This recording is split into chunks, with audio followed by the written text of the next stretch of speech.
léegi bu ñu gëmee Pastef gëm ñi ko formé ba topp leen c'est parce que d'une part mun nañu identifier wu ci nit yi nekk foofu humainement parlant et d'autre part dafa am benn projet de rupture bi nga xam ne dañ leen ko vendre c'est-à-dire que ñëpp jàpp nañu ne que tey waa Pastef bu ñu ñëwee li fi nekkoon yëpp dina changer ñi fi nekkoon yëpp dañ leen di changer donte seen expérience c'est important pour mun leen accompagner mais est-ce que bu ñu commencé jël ay nit yoo xam ne ñi ngi fi woon confiance bi du xaw a friser wu tuuti d'autant plus que ñëpp ñu bëri rupture la ñuy xaar rupture cassure carrément changement complet. Oui, il y a un travail d'éducation à faire. Et souvent, je m'amuse à poser la question aux militants du PASTEF, qu'est-ce que vous entendez par projet? Parce que généralement, on parle de programme. Donc ici, on parle plutôt de projet.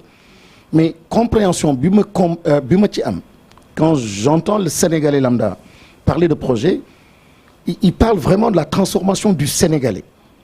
C'est vraiment une rupture fondamentale, pas en termes économiques ou de politique publique, mais réellement, in fine, que nous pouvons impacter en fait la société de façon globale. Un changement réel dans les comportements des gouvernants, de la société, des citoyens. Alors, pour revenir à cette question, ce serait une grave erreur de comprendre par rupture la rupture ou l'élimination d'hommes ou de personnes. Ce serait une grave erreur. En parlant de rupture, il faut une rupture. La montagne est l'obstacle le plus grand. Ce n'était pas Macky Sall. Hein. La chose vraiment à combattre, c'est d'abord le Sénégalais.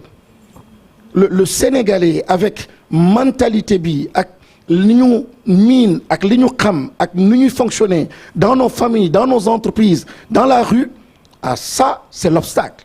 Et il faut un leadership extrêmement fort pour le changer, quelle que soit la pertinence en fait du programme. Donc, Lolo, il faut d'abord de l'écoute et de l'ouverture et de la générosité et le sens du dépassement. Et j'ai beaucoup apprécié, il faut bien remarquer ce qui a été fait aujourd'hui.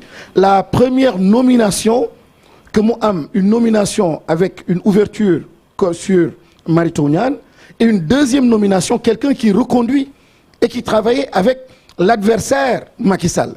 Ça aussi, c'est quand même un signal extrêmement fort. Est-ce qu'il faut lire à travers cela on reconduit, c'est le même système, ou bien... on recommence. Non, justement, on garde quand même les gens qui sont là parce qu'ils savent bien faire le travail. Il faut mettre au cœur du système de transformation, il faut mettre au cœur la compétence et surtout les critères d'éthique. Loolu daf ci am solo soo mënee nag diw musoon nañ ko teg kaso musoon na détourné amoon na problème bi ak etc. Là je suis d'accord, on ouvre le débat. Mais si c'est pas ça, on était dans des camps adverses, etc.